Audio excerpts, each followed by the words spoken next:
வணக்கம். இலங்கை செய்திகளுடன் நான் நிரோஷன். விரிவான செய்திகளுக்கு முன் தலைப்புச் செய்திகள். இனவாதத்தை நிராகரித்து தேசிய ஒற்றுமையை கட்டியெழுப்ப அனைவரும் பாடுபட வேண்டும். ஜனாதிபதி அனுரகுமார திசாநாயக்க அழைப்பு. எரிபொருள் விலை உயர்வின் எதிரொலி. பேருந்து கட்டண திருத்தம் பரிசீலிக்கப்படும் என்று போக்குவரத்து அமைச்சர் பிமல் ரத்நாயக்க தெரிவிப்பு. மீனவர்களின் வாழ்வாதாரத்தையும் கடல் வளத்தையும் அழைத்துவிட்டு எங்களை தொப்புள் கொடி உறவுகள் என கூறுவது பயனற்றது என்று ராமலிங்கம் சந்திரசேகர் கருத்து. ஷானி அபேசேகர குற்றப்புலனாய்வு பிரிவின் பணிப்பாளராக நியமிக்கப்பட்டுள்ளமை ஒரு மிக கடுமையான நிலைமை என்று ஸ்ரீலங்கா பொதுஜன பெரமுன குற்றச்சாட்டு. தொடர்வது விரிவான செய்திகள். அதிகாரமும் செல்வமும் மேலோங்கிய சமூகத்தில் அழிந்து போன மனிதாபிமானத்தை கொண்டு ஒழுக்கமிக்க நல்ல சமூகத்தை கட்டியெழுப்பும் பணியில் மகா சங்கத்தினர் முக்கிய பங்கு வகிக்கலாம் என்று ஜனாதிபதி அனுரகுமார திசாநாயக்க தெரிவித்தார்.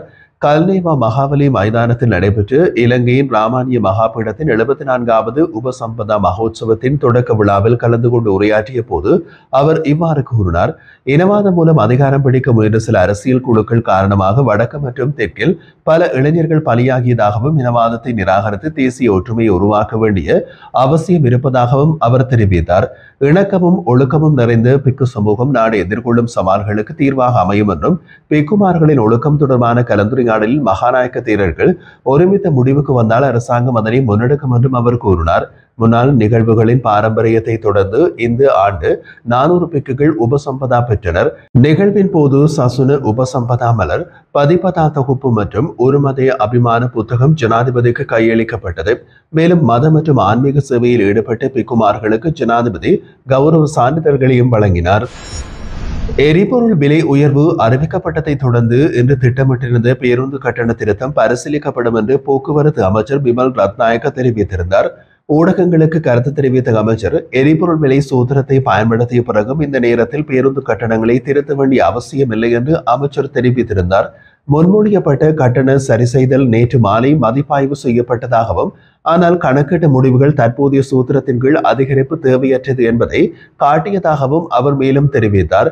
எரிபொருள் விலைகள் ஏற்ற இறக்கங்களுக்கு மத்தியிலும் நியாயமான மற்றும் மலிவு விலையில் பொது போக்குவரத்து கட்டணங்களை பராமரிப்பதிலும் அரசாங்கம் உறுதியாக இருப்பதாக அமைச்சர் பயணிகளுக்கு உறுதியளித்தார். தலைமன்னார் கடல் எல்லையை மீறி அத்துமீறி மீன்பிடியில் ஈடுபட்டதற்காக இந்தியாவின் ராமேஸ்வரத்தை சேர்ந்த 7 மீனவர்கள் இலங்கை கடற்படையினரால் கைது செய்யப்பட்டுள்ளனர்.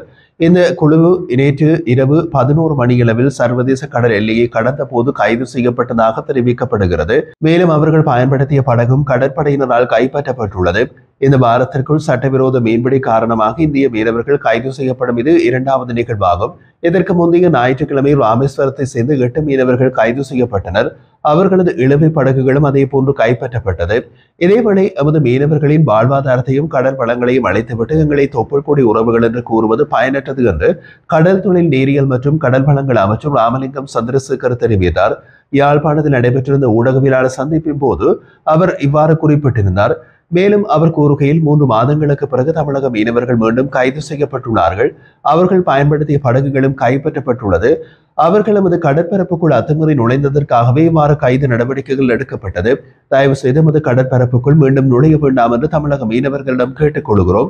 மேலும் தடை செய்யப்பட்ட ரோலர் படகுகள் போன்றவற்றையும் பயன்படுத்த வேண்டாம். எமது மீனவர்களின் வாழ்வாதாரத்தையும் கடலின் இயற்கை வளத்தையும் அழைத்துவிட்டு பின்னர் உணர்ச்சி வாரியாக உறவுகள் குறித்து பேசுவதில் எந்தவிதமான அர்த்தமும் இல்லை என்றும் இனிமேல் இதுபோன்ற அணுகுமுறைக்கு இடம் இருக்கக்கூடாது. தற்போது தமிழக மீனவர்களின் 124க்கும் மேற்பட்ட இழுவை படகுகள் மயிலிட்டி பகுதியில் தடுத்து வைக்கப்பட்டுள்ளது. இதற்கான தீர்மானம் இன்னமும் ஓரிரு நாட்களில் எடுக்கப்படும் என்றார். சர்ச்சையை ஏற்படுத்திய 323 கொள்கலன்கள் விடுவிக்கப்பட்ட நிகழ்வோடு தொடர்புடைய அதிகாரிகள் மீது ஒழுக்காற்று மற்றும் சட்ட நடவடிக்கைகள் எடுக்கப்படும் என்று போக்குவரத்து அமைச்சர் பிமல் ரத்நாயக்க தெரிவித்துள்ளார்.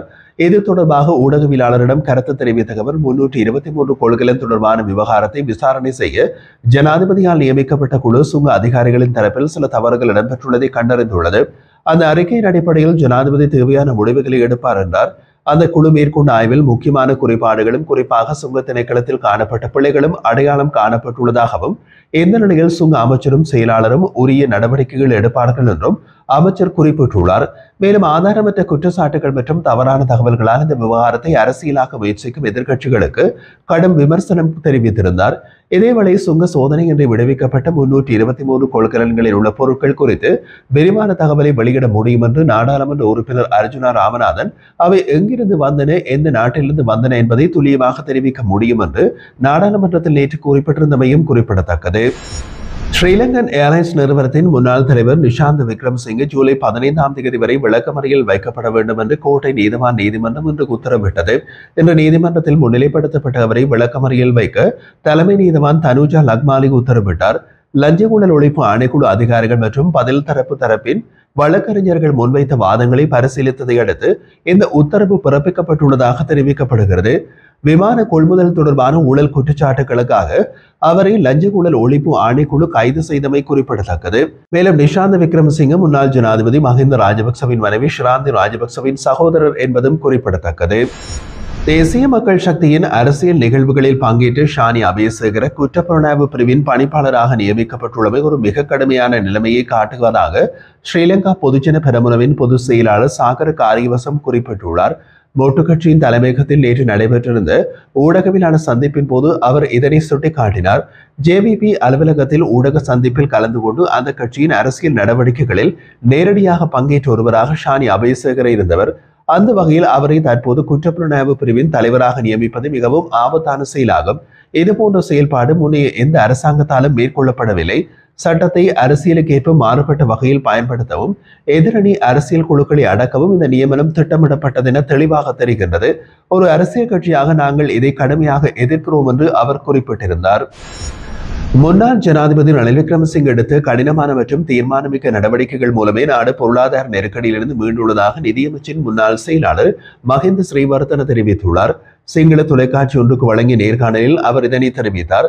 நாட்டின் மிக மோசமான பொருளாதார வீழ்ச்சியின் போது தனது அரசியல் எதிர்காலத்தை பொருட்படுத்தாமல் ரணில் விக்ரமசிங்கே தேவைப்பட்ட கடின முடிவுகளை எடுத்தார் என்றும் மஹிந்த ஸ்ரீவர்தன குறிப்பிட்டுள்ளார். அந்த முடிவுகள் எடுக்கப்படவில்லை என்றால் இன்றைய நிலைமை அடைய முடியாமல் இருந்திருக்கும் என்றும் அவர் சுட்டிக்காட்டினார். கடன் மறுசீரமைப்பு பேச்சுவார்த்தைகளின் போது பல முறை ரணில் விக்ரமசிங்கவை நேரடியாக தொடர்பு கொண்டு ஆலோசனையை பெற்றதாகவும் அவரது கீழ் பணியாற்றிய காலத்தில் பல விடயங்களை கற்றுக்கொண்டதாகவும் மஹிந்த ஸ்ரீவர்தன தெரிவித்தார். முன்னாள் ஜனாதிபதி கோட்டாபய ராஜபக்ச தம்மை நிதி செயலாளராக நியமித்ததற்கு நன்றி தெரிவித்த அவர் ரணில் விக்ரமசிங்கே ஆரம்பித்த பொருளாதார மேலாண்மை திட்டத்தில் தாமும் முக்கிய பங்கு வகித்ததாக கூறினார். பல தீர்மானங்களை தாமே எடுத்து செயல்படுத்தியதாகவும் தெரிவித்தார்.